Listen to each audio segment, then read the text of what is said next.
Welcome to Spirits Podcast, a boozy dive into mythology, legends, and folklore. Every week we pour a drink and learn about a new story from around the world. I am Amanda. And I'm Julia. This is episode 77, Kalevala, with Elena Varg. Now, this episode is over an hour long. You read that correctly, but I promise it is super duper worth it. It is like someone sat down and told us, hey, I'm going to tell you the entire Odyssey over drinks. In my mind, it's as if we watched like 2 Thor movies, only we're learning about Finnish mythology instead. Yeah, that's about right. It is the dopest. And in fact, there are so many incredible characters in this story that on our Patreon, we made a public post so everybody can read it, where we listed all of the characters and Elena's very funny, like pithy summaries about each of them, as well as there are some music. There's like some traditional Finnish music, like songs about these stories.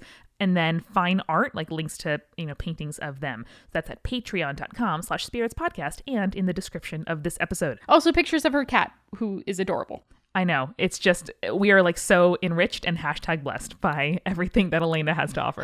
Thank you, Elena. You know who else is #blessed? Would that be our new patrons? Yes. Alex, Dylan, Michelle, Hamila, Sophie, Natanya, Vilma, Nika, Mizu, and Lasas. You can dance whenever you want to, and no one can tell you otherwise.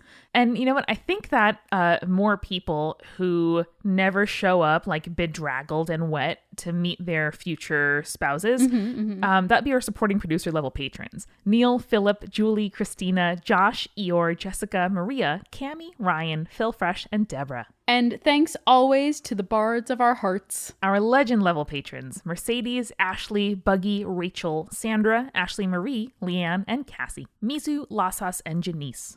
Jules, tell me what you were drinking this episode. So for this episode, Elena actually recommended that we do a drink combo that featured cranberry and birch. Both of which are Finland things. Yes, and a Finlandian vodka. So what I did was I crafted a cocktail with cranberry juice, birch beer, which is like one of my favorite things, and I only get it at this one pizzeria usually in Connecticut. It's a very good taste. And of course, the Finlandian vodka. It was absolutely delicious. You think cranberry and you associate it with the fall, but it's a really like refreshing and tart taste. Yeah. That I think is like super summery and really honestly appropriate in any weather. That's why a Cosmo is definitely a summer drink. Yeah, that's more true. Vodka, hint of cranberry, just enough to make a little bit of lime. Yeah. Lime brightens it up. I know a Cosmo is a mommy's little helper. Yes, it is. It's also a Julia's little helper. It's an Amanda's. It's anyone who wants to get through the day, regardless of gender. It's a little helper. We are sponsored this week by RX Bar, which we love. We know that you love them too. And if you go to rxbar.com/spirits, you can use the code spirits for 25% off your first order. There's actually some very cool new like offers and flavors on hand, so we'll tell you more about that later. Also, one last thing before we get into the episode, hit us up on Patreon. We are very close to our Patreon goal, and we would love to go to Akron, Ohio, now that it is summertime, and go to a spaghetti warehouse. This is also a part-time job for us, and your support lets us pay our bills, and it lets us keep this show going weekly. We love doing it, and the only way we can do that is to make room in our schedules, because capitalism, time is money, and your support every single month means that we can keep our lights on, keep, our air conditioners going full blast. Pay our rent. Anyway, so thank you very, very much to the several hundred of you who support us there. And if you've been thinking about it, now is a great time to support independent content that you love. Even for $1. Just $1. $1. So much stuff to enjoy. All right, without further ado, enjoy Spirits Podcast episode 77, Kalevala with Elena Varg.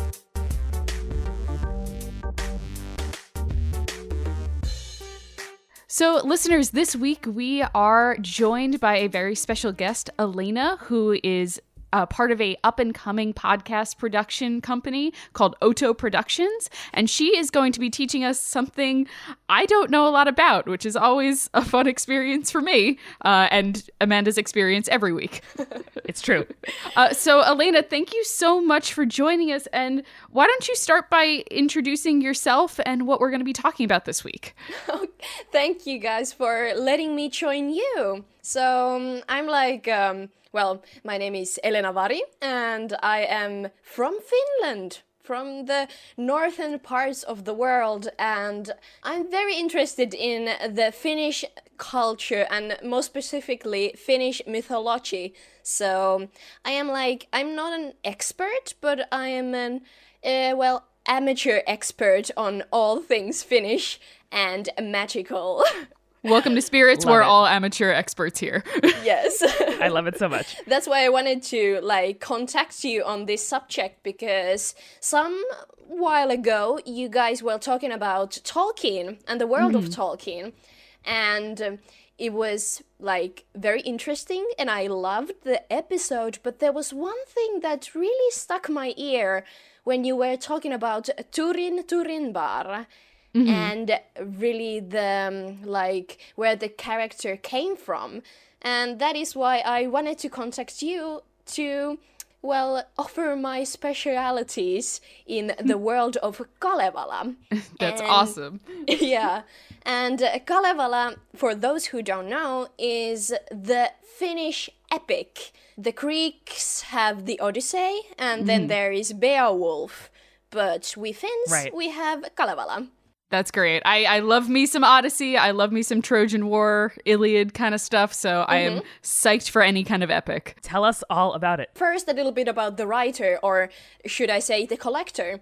Elias Lönnrot was a Finnish physician and philologist, which means a person who studies languages and oral texts. And written text, of course. And although he was a doctor, he was very, very interested in the Finnish oral tradition. And the Finnish oral tradition is oral. So before Lönnrot, no one ever had written it down. Wow. He set up for several long poem collecting journeys through the Karelian, and the Karelian area in Finland is nowadays mostly part of Russia, but in this part of Finland there is a very, very strong tradition of singing poems and telling stories that way. That's so cool. I love that. So Lönnrot goes to Karelia and he writes down hundreds and hundreds of poems from different singers all around that area. What he does, he is the co-founder of the Finnish Literature Society, and through that society he begins to put those poems in a single narrative story. And the fun thing about Finnish mythology is that every part of Finland, although we are a very small country, every part of Finland has a different way of telling the same stories. But Lönnrot set out and he wanted to create one single story that had a beginning and an ending. So my friend joked about Kalevala being Lönnrot's Finnish mythology fanfic. And I love that. That's awesome. Because although Kalevala is very, very prominent in Finnish culture, it's not really the real deal. Right. Yeah. I mean, it sounds like it. It sounds like a person, who is a fan of stuff, looking at the whole source text and being like, nope, this is the one I'm going to go with. Yeah. He didn't write a lot himself in Kalevala, but he did put all the poems in one specific order that they are usually not sang in. Kalevala was first published in 1835, and when it did, it sparked a huge nationalistic movement in Finland. Before 1809, Finland had been part of Sweden for 600 years. Wow. And after that, we were part of Russia for almost 200 years more. So Finland was, us Finns were very used to not being our own nation. But now that we had something like cultural heritage that was written down, it sparked a movement, and we finally started to have our own, nationalistic pride. Gotcha. That's Wow, really cool. That's awesome. Yeah, it's like seeing a flag, or having a ruler you can get behind. Yeah. But seeing a thing that you might have heard, your parents and grandparents talk about, put together in a book that you can hold. Yeah. That's awesome. Yeah, it's a really beautiful thought.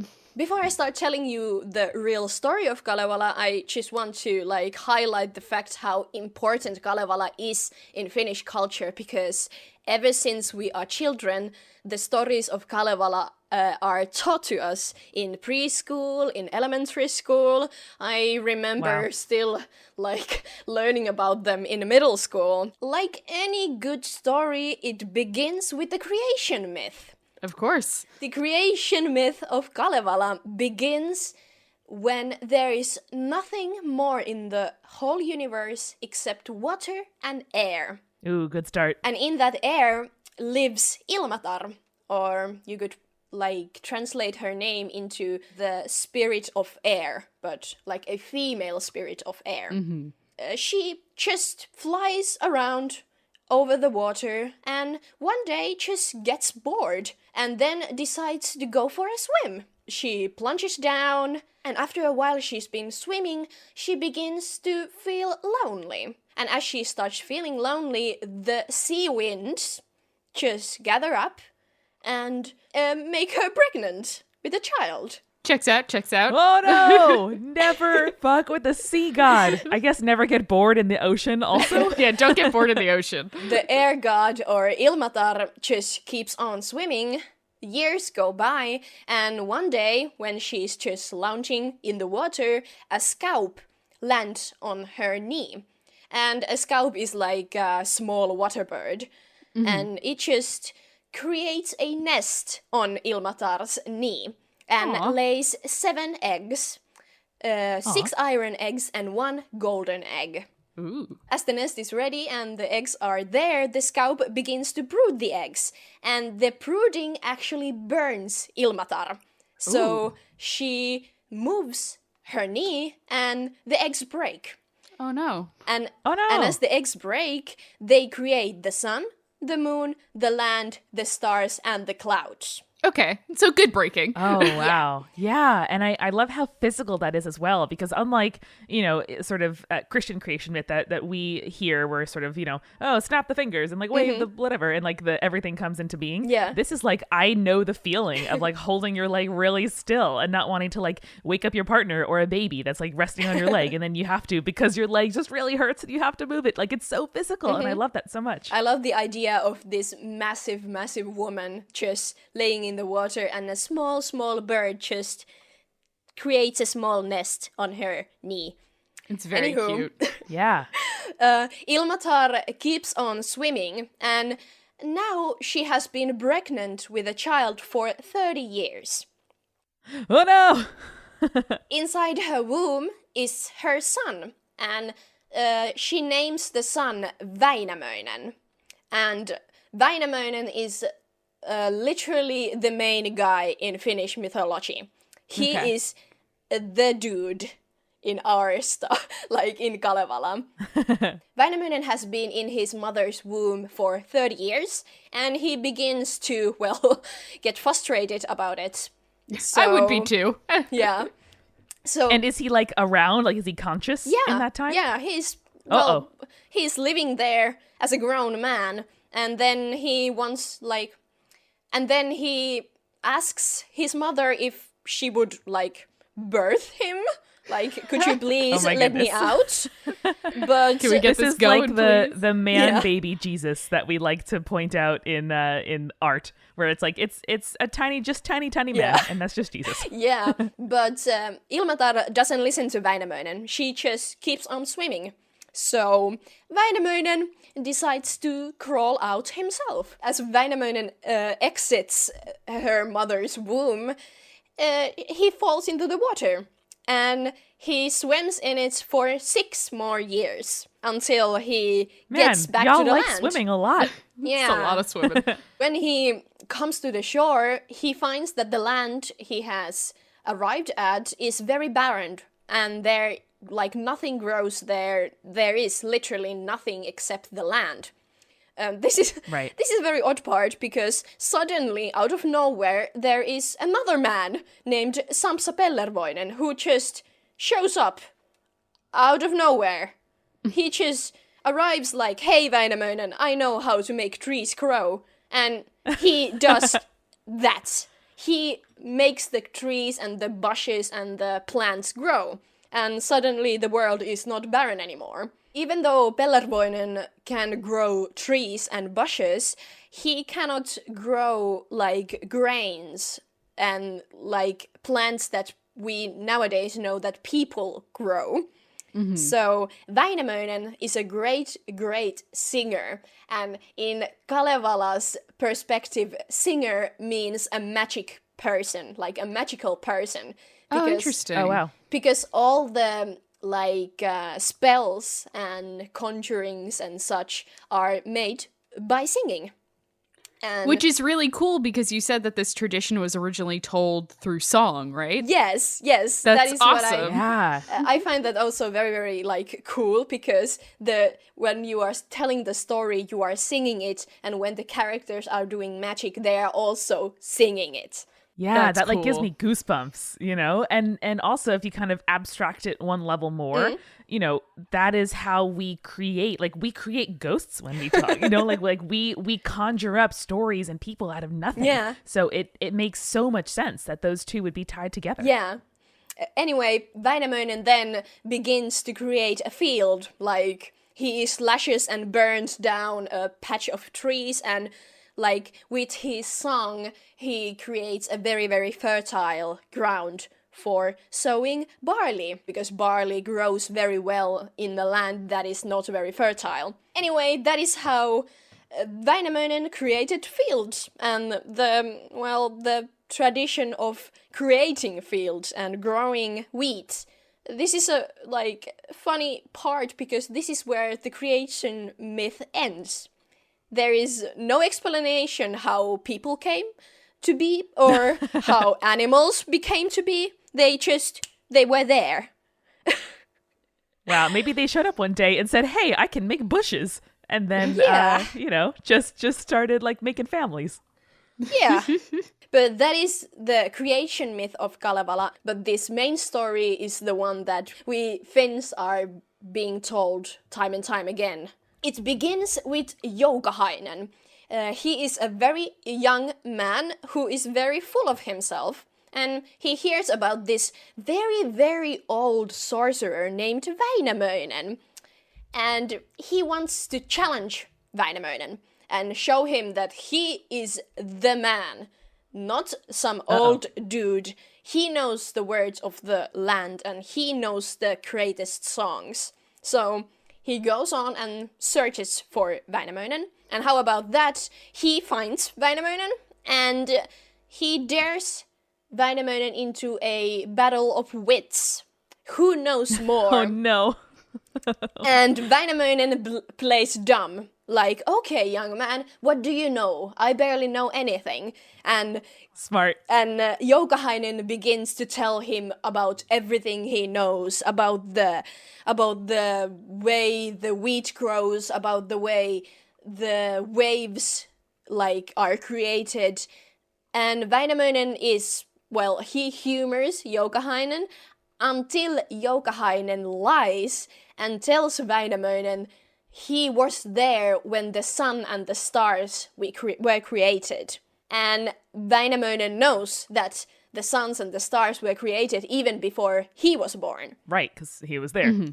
So he is mad at Joukahainen, and Joukahainen now challenges him for a sword fight, but Väinämöinen doesn't take it. He starts to sing.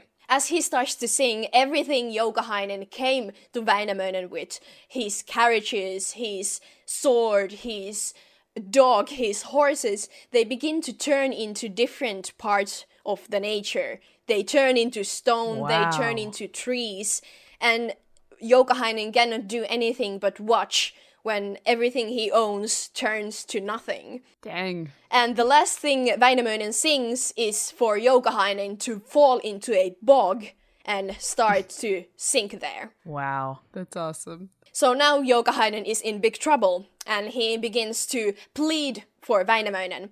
I will give you many fields, I will give you my greatest boat, I will give you my best horses, but Väinämöinen doesn't care because he has everything and more. At his last breath, Joukahainen offers his sister Aino to become Väinämöinen's bride. And now Väinämöinen is very interested because this old nasty man loves a good wife. Fair enough. And, he undoes everything he has sang and sends Joukahainen back home, tail between his legs. And as Joukahainen comes back to his mother, he begins to cry and tells her mother how he has promised their beautiful, beautiful daughter to become a bride for a old man. But surprisingly, the mother is very excited because the mother knows how famous and powerful Väinämöinen is, because he is the greatest sorcerer of the land. And she goes to Aino and shares the happy news. But who would have guessed Aino is not that happy? Because she doesn't want to marry an old man. I don't blame her for that. So she begins to cry and runs from home. But as she runs from home in the woods, she meets Väinämöinen, because Väinämöinen is a creep and apparently followed Joukahainen home. Väinämöinen starts to woo Aino, beautiful woman, you are gonna be my wife. Do not dress up yourself to any other man, only dress up for me and be the prettiest only for me, your future husband. Buddy, we haven't even spoken yet. What are you talking about? And, Aino tells him just that. He refuses him, he turns him low. She turns him down and runs off from him as well. As she comes home, she learns that every person in her family is already preparing for the wedding. Oh no. They are all very happy for Aino to, marry the greatest man of the land. But Aino is young and Aino doesn't want to get locked down so early. To please her mother, she still dresses up in her finest clothing. All the jewels, all the shawls, everything. But then she walks to a nearby lake. As she stands there next to the lake, she begins to undress again. And she lays every bit of clothing on the shore before walking into the water and drowning herself. Ooh. Oh, boy. A rabbit sees this. The rabbit runs off and tells Aino's family and Väinämöinen himself what Aino has done. And everyone is saddened by this, of course, especially Aino's mother, who promises to never force her other children to do anything they don't want to, and Väinämöinen, who blames himself for the suicide of Aino. Wow. Think about if it really was Väinämöinen's fault or, the society's fault for, just giving out the young girls as prizes to be won. I usually blame society when I can. Yeah. Yeah. And that reminded me of the Sondheim song Getting Married Today from Company. I cannot imagine calling off a wedding, period. Much less one where your family is like, hey, good job marrying the most powerful man in all the land. Yeah. And your parents and your family and your town, and the country are all excited and proud. Can you imagine? I don't know. And that image is just so powerful. Mm-hmm. But one, I myself find this a happy thought because Väinämöinen actually, this is not the last time he meets Aino, because one day Väinämöinen is fishing at the lake Aino drowned herself in and fishes out a salmon. And it turns out this salmon is actually Aino. And Aino disguised as a salmon, and as Väinämöinen sees this, he throws the salmon back into the lake, and Aino one last time shows herself, and she has actually become one of the maidens of Vellamo. She is the deity of the lakes and the water, and Aino has become one of her maidens, and maidens in waiting. You could say. Oh, you that's could awesome. say. I like that.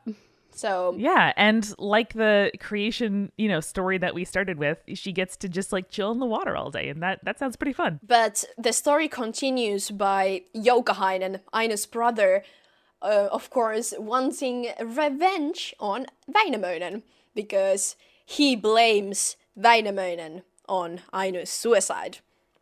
So one day, Joukahainen sees Väinämöinen riding with his horse towards Pohjola, and Pohjola is the northern land. It is very often described as the land of the dead, but it is not yet the land of the dead. It's like Pohjola is where the gates to the, afterlife are. But Väinämöinen is on his way to Pohjola for some reason. It is not mentioned why. But as Joukahainen sees him, Väinämöinen is actually riding on water. And this is where I start to a little bit suspect that Lönnrot has added some Jesus metaphors in here. Because... oh man, Because as many Finns at the time were, Lönnrot was Christian. Got it. Syncretism, man. Yeah, I don't know if Väinämöinen actually could ride on water because he never does it again. But, Joukahainen anyway sees him do this and decides to shoot the horse down. So he shoots the horse and Väinämöinen falls into the water. Väinämöinen is actually sure that his time has now come, and now he begins to pray for the gods to save him. And suddenly there is a large bird. We call this bird kokko, but it's like a massive eagle-like bird. That's awesome. I love a massive bird. Yeah. Bird husband. Well, you're then happy to hear that there are several large birds in Kalevala. Awesome. Yes. Good. Solid. Anyway, the kokko helps Väinämöinen to get to the shore on the Pohjola side of the sea or the lake. Now he is without a horse, he is wet, he is sad, and he arrives to the gates of Pohjola. Well, the matriarch of Pohjola is waiting for him. The matriarch is called Louhi, and she is known for cruel but strong will, and she is very great sorcerer herself. I already love her. I love her a lot. She's my mom. And as Väinämöinen comes to her for help, she offers it to him without any anything to ask for him. She just lets him in. But as Väinämöinen gets warm and gets something to eat and is no longer wet and sad, Louhi doesn't let him go. And now he is in Pohjola. Louhi gives him a proposition. If he can forge the great magical object named Sampo, she will let him go.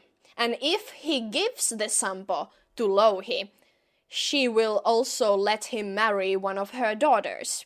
But the thing is, Väinämöinen is not a blacksmith. Väinämöinen doesn't know how to forge this magical object. Time to learn, buddy. Time to learn. Väinämöinen doesn't know how to forge Sampo, but he knows a person who can. So he tells Louhi he will get this person for her if she lets him go. Well, Louhi agrees to this and lets Väinämöinen go. And Väinämöinen returns to his home and walks straight to the workhouse of Ilmarinen the blacksmith. And as Väinämöinen is known as the greatest magic man of the land, Ilmarinen is known as the greatest blacksmith. And there is actually like 3 main characters, and Väinämöinen and Ilmarinen are the 2 first ones. And as Väinämöinen knows, Ilmarinen will not stop his work for anything. He's a kind of a workaholic, you could say. He conjures up a great tree It is so high it reaches the sky and touches the stars. Then he goes to Ilmarinen and tells him to, hey dude, come and check out this tree you have in your backyard. And Ilmarinen is intrigued and comes out and sees the tree, and then Väinämöinen dares him to climb the tree. And I'd take that dare. Yeah, well... Very smart. Well, men are men, and these are like the most dude bros you can find in all of history. Checks out. Yeah, of course, Ilmarinen takes the dare and starts to climb the tree. But little does he know, as he is climbing the tree, Väinämöinen begins to sing again, and now he conjures up a great, great wind. And this wind takes Ilmarinen all the way to Pohjola, where Louhi is waiting for him. Well, now Louhi gives the same proposition to Ilmarinen. If you can forge me the Sampo and give the Sampo to me, I will let you marry one of my daughters. And Ilmarinen is very, very compelled by this idea because he's the best. There is nothing he cannot do. So the idea of creating Sampo is such a great challenge for him. So he takes it without hesitation. Nice. And he begins to forge. And the funny thing is that he creates Sampo out of the tip of a feather from a swan, a drop of a milk from a cow that has never been milked before, 1 grain of barley, and 1 wisp of sheep's wool. Which is a very odd ingredients for a golden object to be using. Yeah, or sort of like Into the Woods. What is the full order, Julia? The cow is white as milk, the cape as red as blood, the hair as yellow as corn, the slipper as pure as gold. Oh. Yeah, so I mean, there's something. I mean, and that's sort of obviously made up a little bit, but it is about fairy tales, and there's this idea of like like silky, wispy, kind of material going into a golden recipe. Yeah. But anywho, now that Ilmarinen begins to forge this object, he doesn't succeed at first, because it's very challenging to create Sampo. So he creates several objects before he succeeds. For instance, he creates a bow that kills anything it shoots. He creates a great war boat. Then he forges a massive cow. And lastly, he forges a golden plow that, it plows anything. Any type of field. But he is not satisfied with any of these, and as he creates these objects, he throws them back into the fire as they come out of it. Perfectionist. That's I got it. Interesting. Yeah, and like those are all really useful objects, but instead he needs to create this. It sounds like you're not really sure what even the form or the use of this, mythical object is. So that's really interesting in terms of like ambition and the stuff that we give up to get there. Where like you'll forego many useful like ideas, opportunities, paths in order to get to like this one idea of like the pinnacle, the greatest thing. Yeah. But as Ilmarinen forges on, he finally succeeds and he creates the Sampo. And the only description we are ever given of Sampo is that it is golden. It has 3 different mills in it. One of the mills grinds flowers, one of the mills grinds salt, and the last one grinds gold. So it is like a great magical symbol and object of great wealth and, luck. I love that you don't know what it looks like. Yeah. That's the coolest thing I've ever heard. It's one of the great not written rules of Finnish art that you are not you're not really allowed to paint or draw the Sampo, and like the mystery just keeps on being like no one really knows what it looks like, so you should never paint it. That's awesome. Wow, I was going to ask you if there's like contemporary art of people imagining what it looks like, but that is cooler. Mystery is cooler. Mystery is always cooler. As Ilmarinen finally succeeds in forging the Sampo, Louhi is so freaking happy. She has never seen anything like it, and now she knows that although her land is very barren and very cold and sad because it's up north and the dead live there, she finally has something better than anyone else.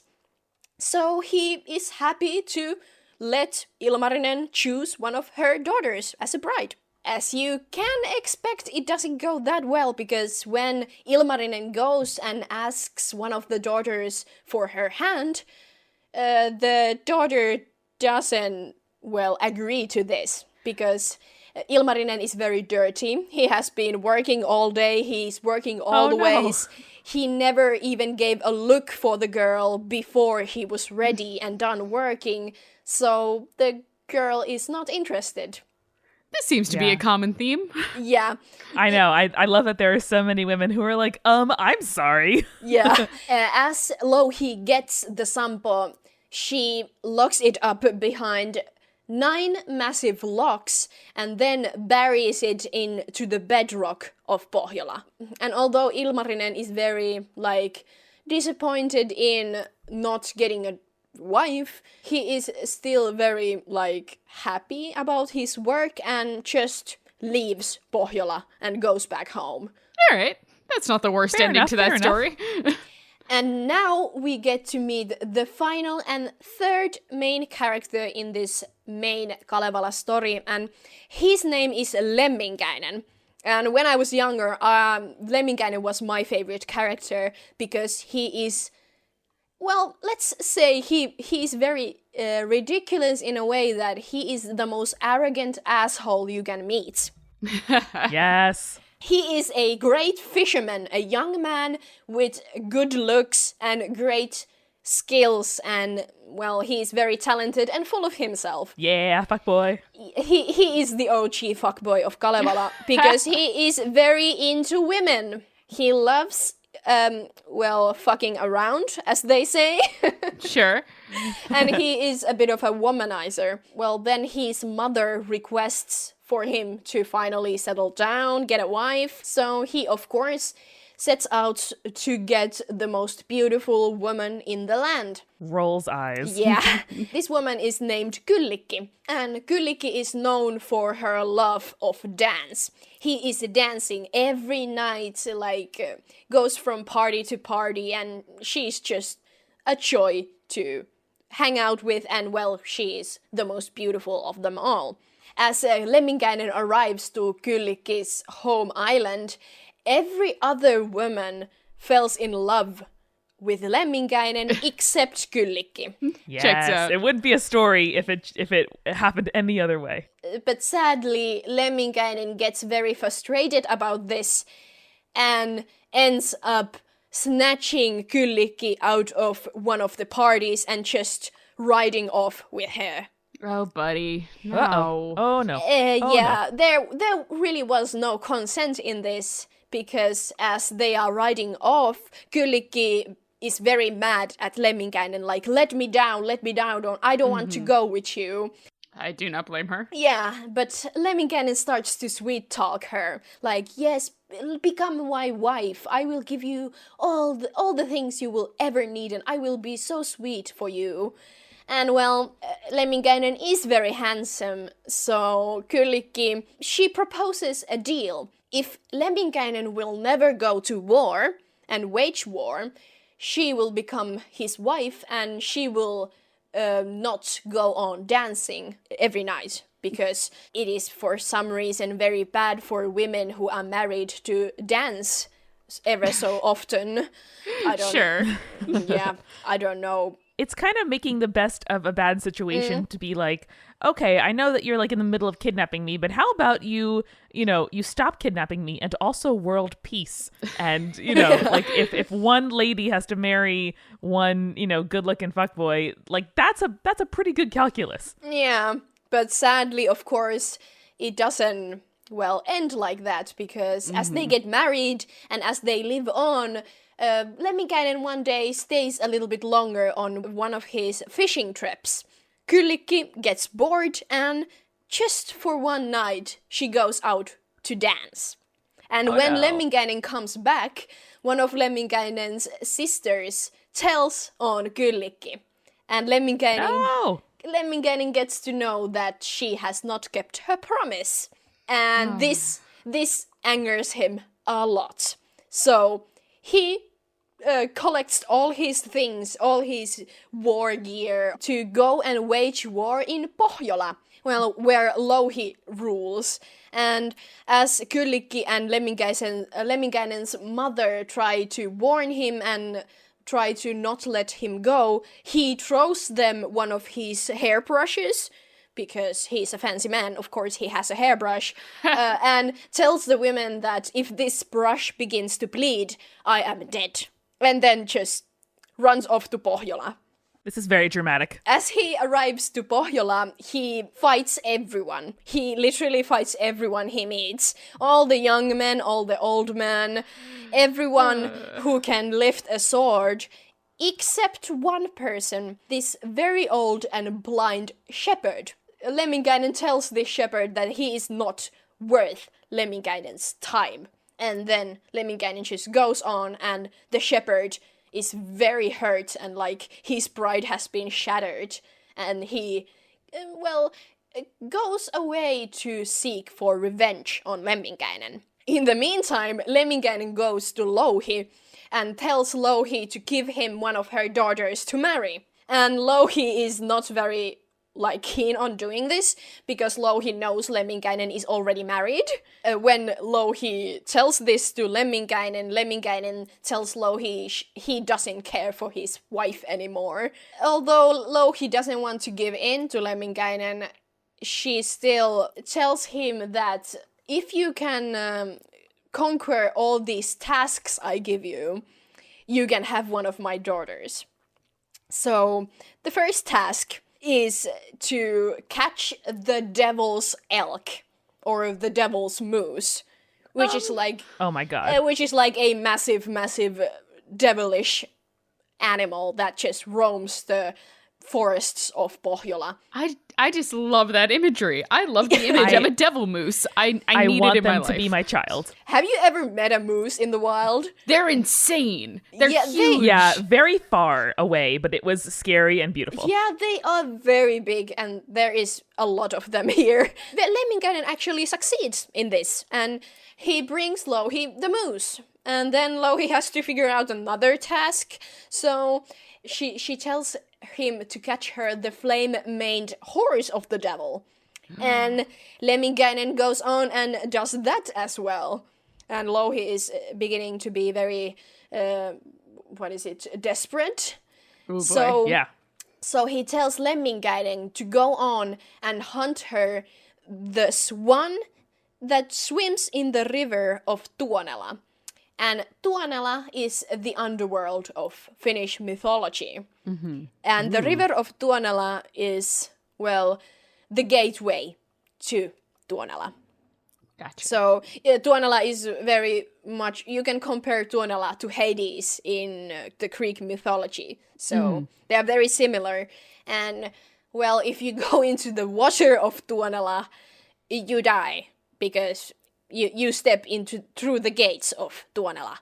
But Lemminkainen goes on and, gathers all his hunting gear and goes to shoot down the swan of Tuonela. As he arrives to the river, there is someone waiting for him. It's the old blind shepherd that has been, whose pride Lemminkainen destroyed, you could say. And Lemminkainen doesn't even see him when he arrives to the river. And this shepherd actually sings out a great viper. And this is a side note, in Finland there is only one snake that is venomous, but it is not actually even venomous. You can survive its bite. But right. as this shepherd summons this snake, he stabs Lemminkainen with it. And well, I don't know how he does it, stabbing someone with a snake, but he succeeds, and then he, well, throws Lemminkainen into the river. And now Lemminkainen is very much dead, but as if that weren't enough, one of the people of Tuonela, who is the son of Tuoni, and Tuoni is the leader of Tuonela, his son comes out and slices Lemminkainen's body into pieces. Mm-hmm. So now Lemminkainen is not only dead, but in pieces in the river of Tuonela. This is pretty metal. This reminds me of Osiris a little bit. Yeah, it is very brutal. But back home, Lemminkainen's mother notices that the brush is bleeding very badly. And Kyllikki is very heartbroken by the death of her husband. But Lemminkainen's mother will not give up. So she travels all the way to Tuonela and goes for Louhi and asks what happened to her son. And Louhi mocks the woman and tells her that that fool went to the river of Tuonela and he's not coming back. Lemminkainen's mother still goes to the river, and now it turns out that the mother is actually also very powerful sorcerer. Ooh. She sings about a heat wave, so powerful that all the people of Tuonela fall asleep. Now she is able to plunge herself into the river, and using a massive rake, she collects all the pieces of Lemminkainen. Oh, wow. And now, as she has all the pieces, she begins to sing and starts to rebuild her son. Wow. After he is full again, she sings about a bee and asks the bee to bring her some honey from the gardens of God. With this honey, she spreads it all over her son's body, and he is alive again. Whoa. That is such like a powerful and tactile, resurrection. It's not just like waving your hand. It's, I love it. Lemminkainen's mother is a very prominent figure in Finnish mythology because she's seen as the ideal mother. Like, what would a mother not do for her children?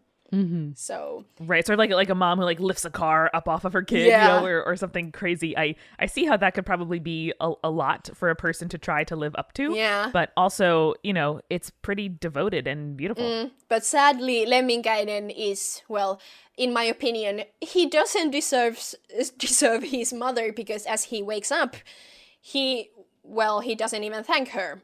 He's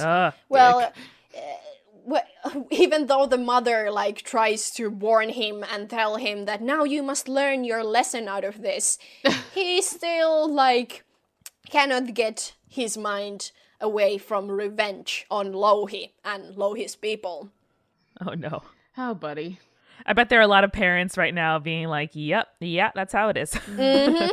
We go back to Väinämöinen, and Väinämöinen is actually, as he has returned to his hometown, he has actually not been able to get rid of this beautiful woman in his mind, this gorgeous daughter of Louhi. So he decides to go back to Pohjola to ask for her hand. Didn't learn his lesson, did he? No, he did not, and on his way he actually meets Annikki. Annikki is Ilmarinen's sister, and she is very known for her wits and will, and she's like the clever woman in the story. As Annikki learns that Väinämöinen is going to go and woo the woman that was promised for her brother, he goes on to Ilmarinen and tells Ilmarinen that if you will forge me the most beautiful jewels, I will help you to get your wife back. Okay. Well, Ilmarinen agrees to this, and Annikki actually uses her knowledge of great love spells, and she prepares a very, very powerful and magical sauna. And, well, in the olden times, people used to, like, bathe in saunas in Finland. Okay. So Right. she, like, prepares this sauna for her brother. He uses all kinds of, like, magical objects, like the specific type of water and specific type of wood to warm the sauna. And as Ilmarinen is ready with the jewels, Annikki lets him go to the sauna, and as Ilmarinen exits the sauna, Annikki is almost unable to recognize her brother. And now he is clean as ever, he is handsome as ever, and he is ready to go back to Pohjola and get him his wife. All right. Not a bad idea.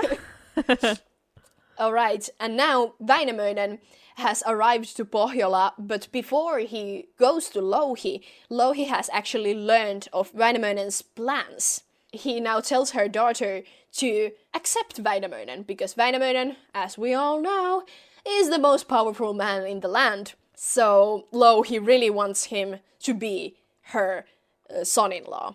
Mm-hmm. But as with Aino, Louhi's daughter doesn't want to marry an old man. So Always something wrong. yeah. Always some. When Väinämöinen arrives, he tries to woo her, and she does not give in. She doesn't want to marry this old dude. And then the gorgeous, gorgeous Ilmarinen arrives again. Oh, no. And he is here to ask for her hand.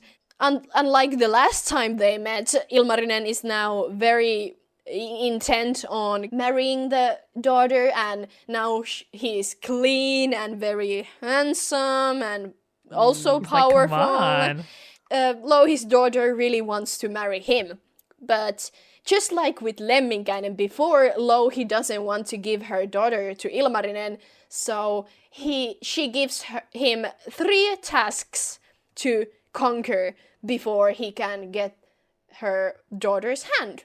Always some tasks, always 3 of them. I know. I picture her just sort of looking around the house and being like I don't know what my version of that would be. I would be like, go get me a bunch of stuff from Trader Joe's because it's really far away and hard to get to on the subway, and wash my walls because do people do that? You know, like I don't even know what I would ask. Yeah, but Ilmarinen is very disheartened by this, and the tasks actually begin in the next day. But the same night as Ilmarinen is begin to go to sleep, he actually goes to visit Louhi's daughter one last time before he tries to conquer these tasks, and he opens up and tells this woman all his worries and all the things on his mind, and the honesty and openness of Ilmarinen really get Louhi's daughter, and she falls for him even more. It's almost like women are looking for emotional vulnerability in their men. Mm-hmm. I know, crazy, right? Yeah, I know. So she decides to help Ilmarinen, and she actually gives him some advice on how to beat all these tasks he is going to meet tomorrow. So Ilmarinen is now full of strength, full of courage, and he knows that the woman she wants is actually on his side. And the next day, incredible thing happens, and he actually beats all the tasks Louhi gives him. He, for instance, plows a field full of snakes, and he hunts down the devil's bear. Okay. The devil has a lot of animals in this story. The devil has a lot of animals, yeah. The devil just casually has a zoo in this story. Yeah, really. And it's funny because this is also the part when the Christianity really lurks into the story, because Finnish mythology doesn't have a devil. It's very, very a Christian thing, so I don't know who this devil is, but he has a lot of animals. And lastly, Ilmarinen has to fish a massive, massive pike out of a nearby lake, and he actually succeeds in every task. Awesome. hey, it's almost like emotional connection and vulnerability with your partner makes you better and stronger. Yeah, and Louhi has no other option but accept the offer and let Ilmarinen marry her most beautiful daughter. After this, there is a whole scene of having the biggest wedding ever. Like, it's so massive that Louhi invites everyone from everywhere, except Lemminkainen. Oh, no. Always invite everyone to your wedding because that just leads to bad things. Then the person you leave out will plot against you. That's what's just going to happen. Yep. This is amazing, but first, I think I'm going to need a refill. Yes, let's get to it. Jules, in the middle of your trek through the near Arctic wastelands on your long, arduous journey of love, lost in a forest, you're going to get hungry. That is true. And it's great to have something with you on your journey, just in your bag, after the gym. You never know when you're going to need a little snack for your unexpected adventure. That's true as well. And what is our favorite snack to bring? I think that would be an RX bar. Hell yeah! So you've heard us talk about RX bars before. We've talked about our favorite flavors and stuff like that. But did you know that as of May 14th, there are 3 new flavors to try, and they're amazing. What? I'm going to have to put my peanut butter fave on the shelf for a second and figure out one of these new flavors. But there's so many good. You like your peanut butter flavor, but what if you had peanut butter and berries? Oh. Or mango pineapple, perfect for summer. Sounds like my favorite smoothies. Or my personal favorite, like I am a Ferrero Rocher kind of gal, so I'm so stoked for chocolate hazelnut. They are really, really delicious. And they actually have new nut butters coming out as well. Oh, sweet. Yeah, like that whole ethos of like, listen, the packaging has the ingredients. We are just about actual food and no BS. Same for the nut butters. So there is a honey cinnamon peanut butter, which is like legit just kind of straight up peanut butter, and then vanilla almond butter. And I am very excited to tell you guys that if you order your first RX bar order, use the code SPIRITS for 25% off, you are going to get 6 free samples. 3 samples of the new flavors and 3 samples of the new nut butters. Oh, yo, that's such a good deal. That's like snacks for a whole week.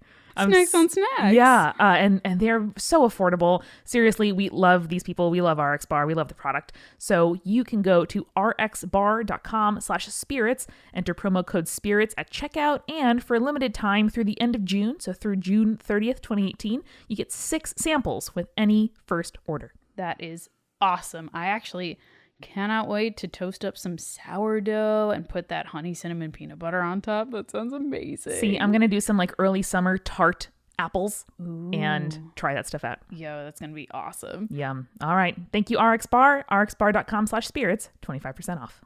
Let's finally talk about Tolkien and Turin Turambar. Call back.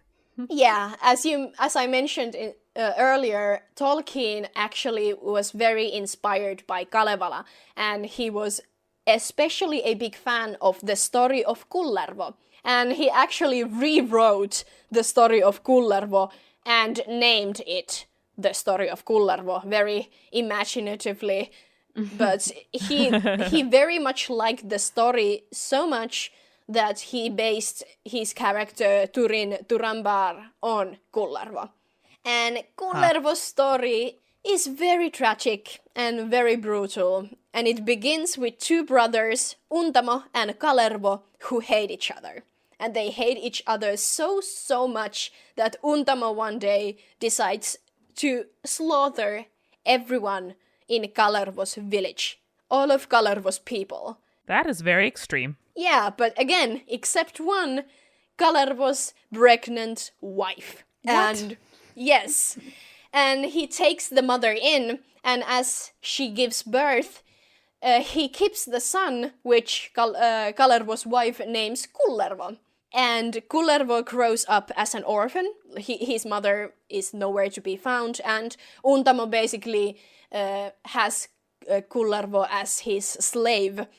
But very soon, Untamo realizes that Kullervo is very powerful and very, very bad-willed. He sows sorrow everywhere he goes and everything he does, and Kullervo is filled with want of revenge for his father. So, Untamo sells Kullervo as a slave to Ilmarinen, who has a brand new wife. They are happily living in the town of Väinölä, which is the place where Ilmarinen and Väinämöinen live.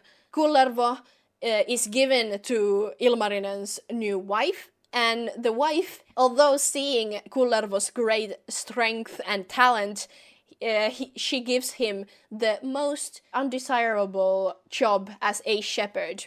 And Kullervo's pride is very hurt by this, because he has all the power and he just is a shepherd. Like, nobody respects him. Kullervo is wallowing in self-pity. Like, he is just full of it. Like, he's like, why would any of this happen to me? I am the greatest man of all, and my father has been betrayed so badly by his brother, and how can any of this happen? And then, as he begins to eat his lunch, which Ilmarinen's wife has prepared for her subordinate, I don't know, slave, he cuts the bread and breaks the one thing that he has of his father's, which is a knife.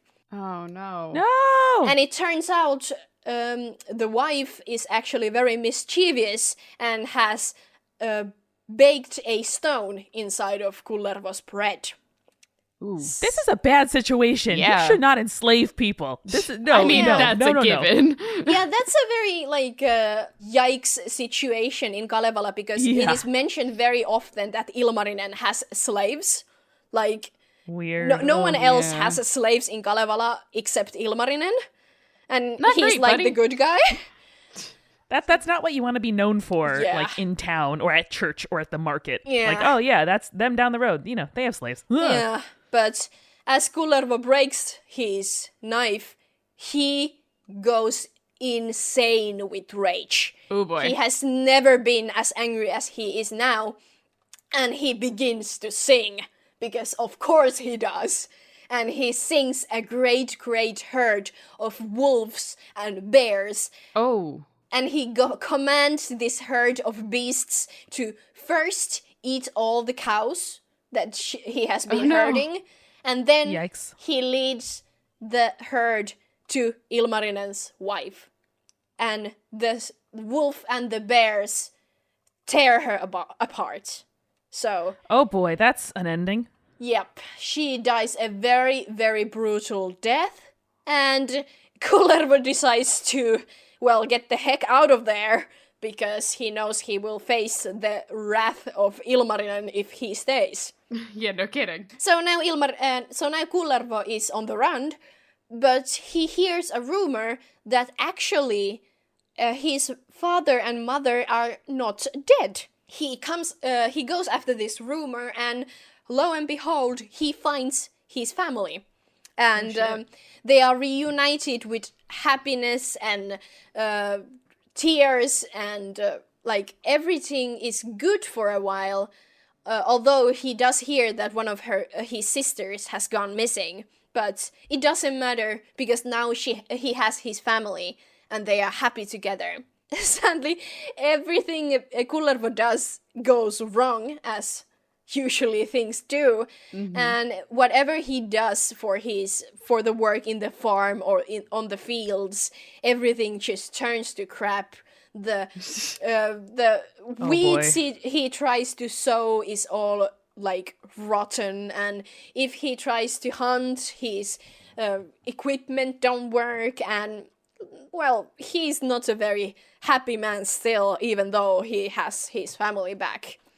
And then one winter, he is sent to pay the taxes for his family's sake.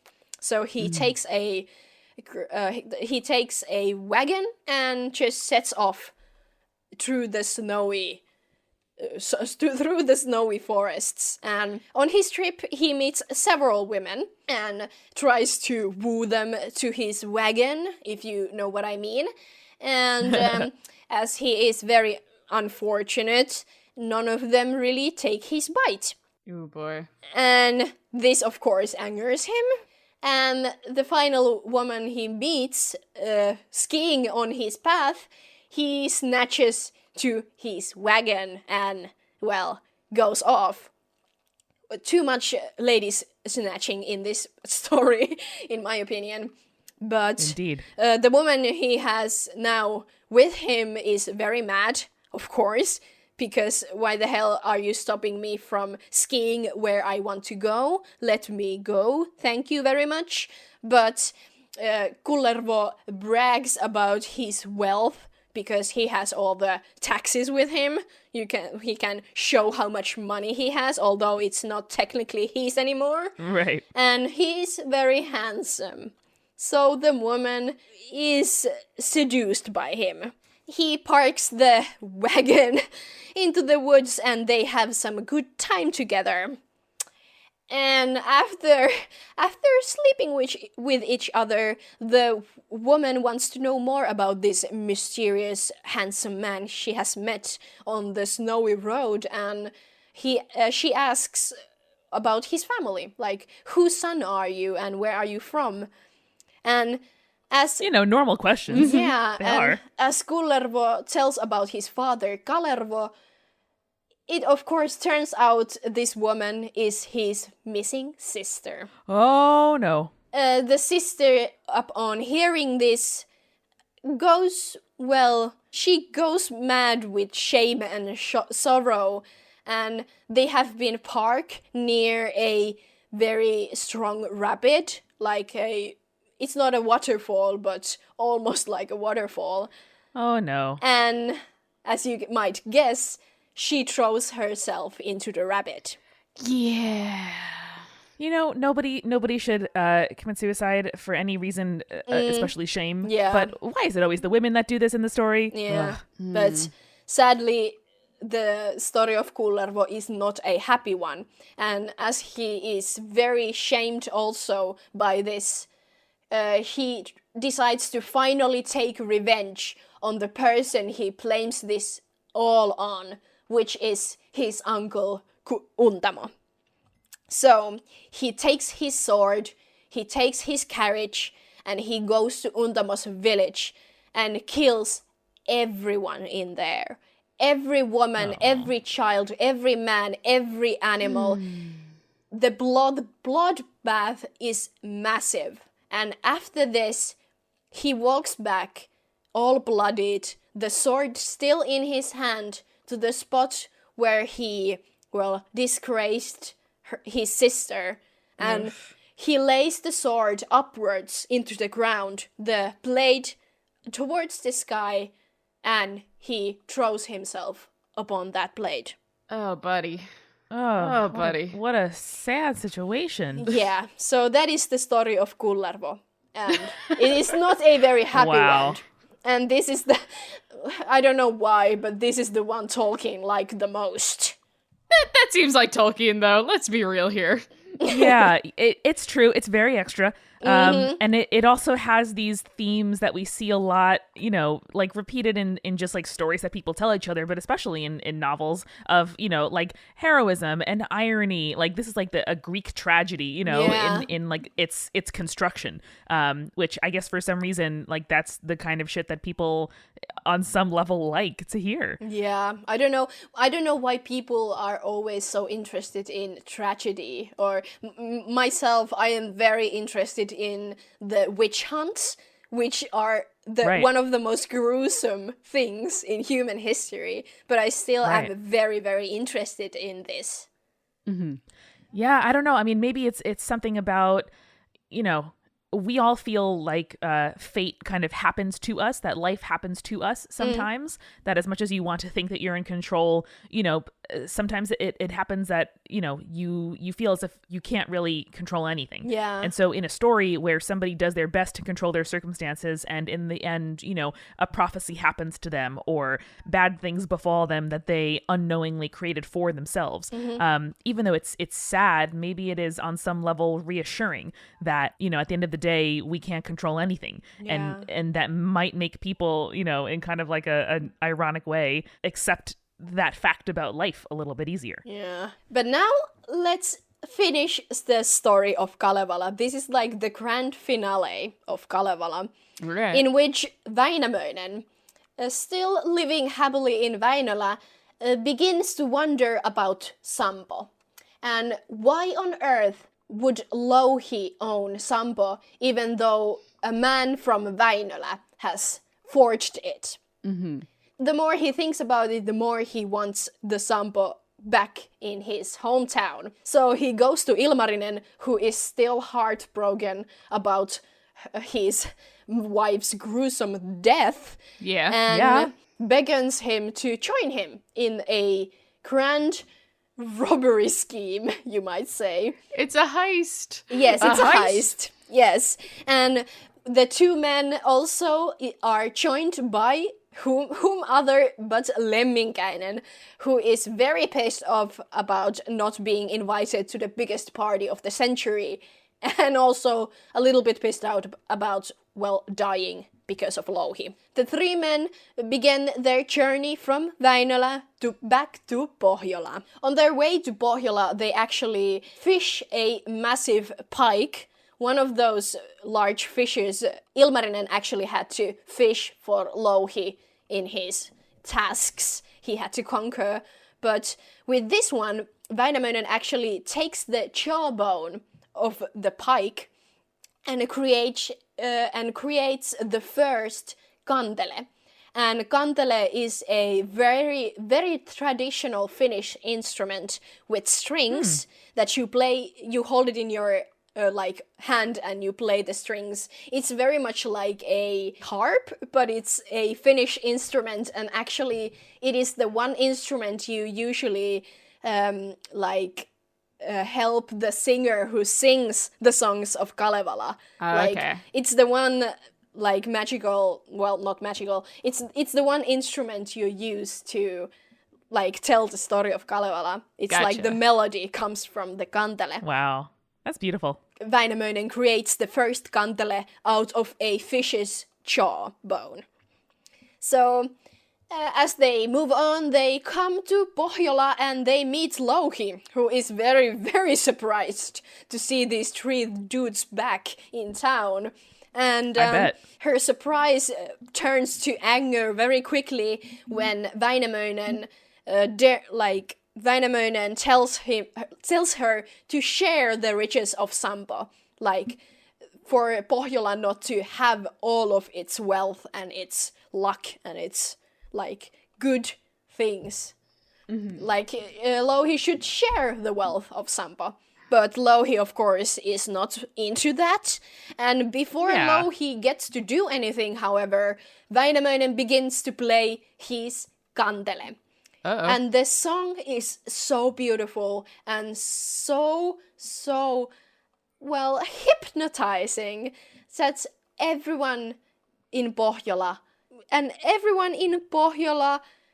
slowly fall asleep. Ah. And now the three robbers really get to work because, as you remember, Louhi planted the Sampo inside the bedrock of Pohjola. Right, with the 9 gates and the stone vault and all that. Yes, so first Väinämöinen sings the Sampo out of the ground because he is also, sadly, he is better sorcerer than Louhi. And for some reason, I am suddenly on the side of Louhi in this one. I don't know why. But I don't blame you. Yeah. Listen, no one here has had an easy life. Yeah, and after Väinämöinen has done this, it's Ilmarinen's turn to open all the 9 locks. And Lemminkainen just is there. He doesn't really help them because he has nothing to do until they all need to carry the Sampo into their boat and start rowing back. Mm-hmm. And now the job is done, right? Nope, never that easy. Lemminkainen starts to think that, and he wants to celebrate.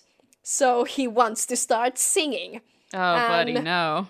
Uh-oh. Although Väinämöinen tries to stop him, he begins to sing anyway, and his song is harsh and ugly and loud, and it scares a single crane from the bank of the lake. And this crane flies all the way back to Pohjola and wakes everyone up. This is why bards are my least favorite D&D class.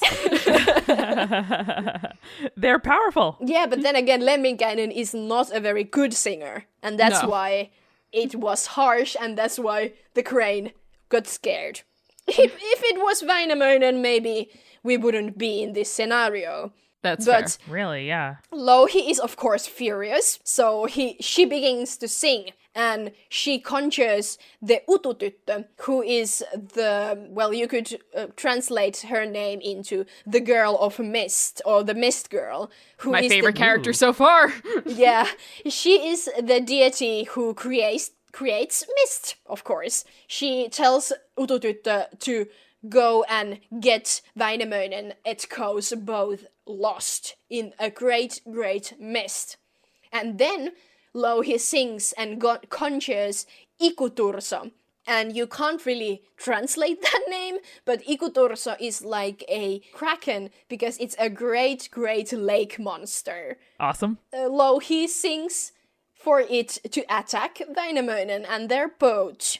But Väinämöinen has all the tricks up his sleeve, and as the mist wraps around them, he actually cuts through the mist with his sword. Like, the mist is so thick, you can literally cut through it. And as Ikuturso rises up from the depths, Väinämöinen just grabs it by the ear and very harshly tells it not to come back up. It's Oh my God!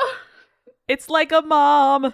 Yeah, and I'm like, in my mind, when I remember the story, I heard it as a child, I always imagined this huge monster and Väinämöinen and his crew having to fight it or something. But now that I revisited the story, he grabs the monster by the ear and tells it to go back. It's amazing. And Amazing. Ikuturso does that. And, well, that's it. And they continue their way to Väinölä, but Louhi is not giving up. Here's the other big bird part I told you guys about. Yes. Louhi turns herself into a massive bird, resembling a hawk.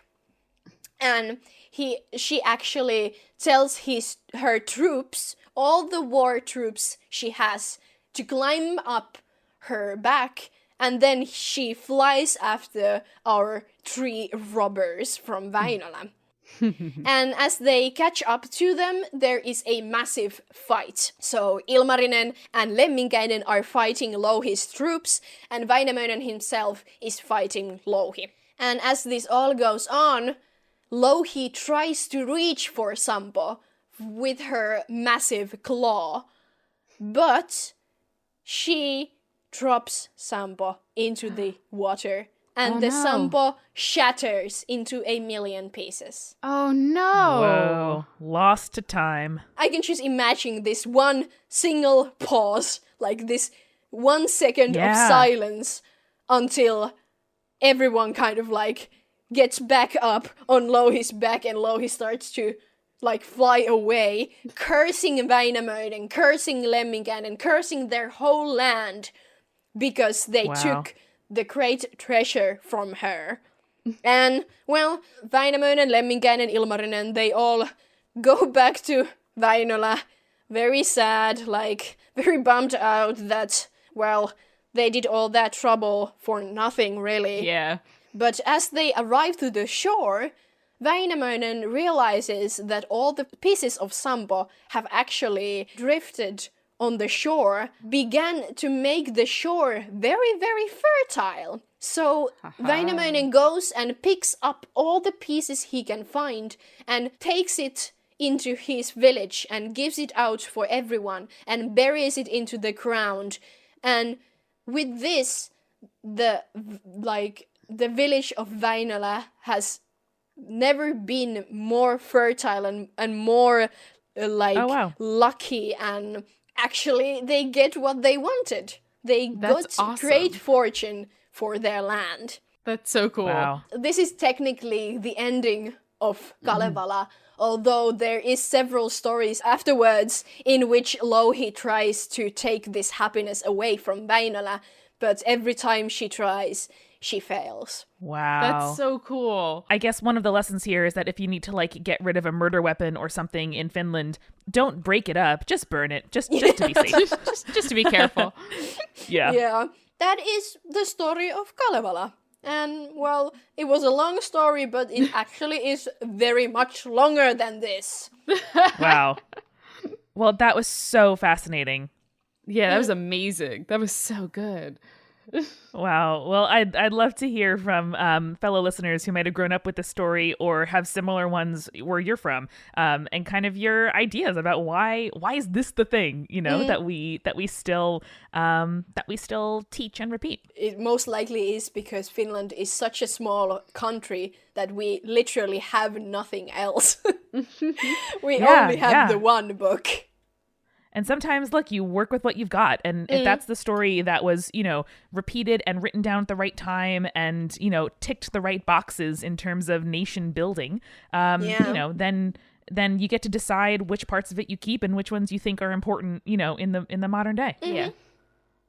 Well, Elena, thank you so much for taking us through this epic story and for writing to us after hearing the Tolkien episode. No, thank you guys for listening, for me to ramble on and on about this. It was our absolute pleasure. Our absolute pleasure. And listeners, if you like this, Elena has a podcast in Finnish, right? Yeah, in Finnish, it's Kuin ananas ja kookos, which is also from a Finnish poem, but is actually a children's poem about how to be friends. And this Kuin ananas ja kookos podcast is all about friendship. So that's adorable. I love it. If you know Finnish, you can come around and listen to me and my French friends talk about friendship. Aw. And I think one coming out in English as well soon that we will include the link in the description of this podcast when it is out. If you're listening to us in the future, and if you're listening to us in the present, we will tweet it when it is ready. Yes. Oh. Yes, and that Amazing. podcast is gonna be very interesting. Like, I'm very sure that this podcast is right up your listeners' alley because it's gonna be me and several of my friends talking about witchcraft. Awesome. Well, We're so excited. yes. Can't wait. Cool. Well, thank you again. And listeners, remember, Stay creepy. stay cool. Spirits was created by Amanda McLaughlin, Julia Schaffini, and Eric Schneider, with music by Kevin MacLeod and visual design by Allison Wakeman. Keep up with all things creepy and cool by following us on Twitter, Tumblr, Facebook, and Instagram @Spirits Podcast. We also have all our episodes, collaborations, and guest appearances, plus merch on our website, spiritspodcast.com. Come on over to our Patreon page, patreon.com/spiritspodcast, for all kinds of behind-the-scenes stuff. Throw us as little as $1 and get access to audio extras, recipe cards, director's commentaries, and patron-only live streams. And hey, if you like the show, please share us with your friends. That is the best way to help us keep on growing. Thank you so much for listening. Till next time.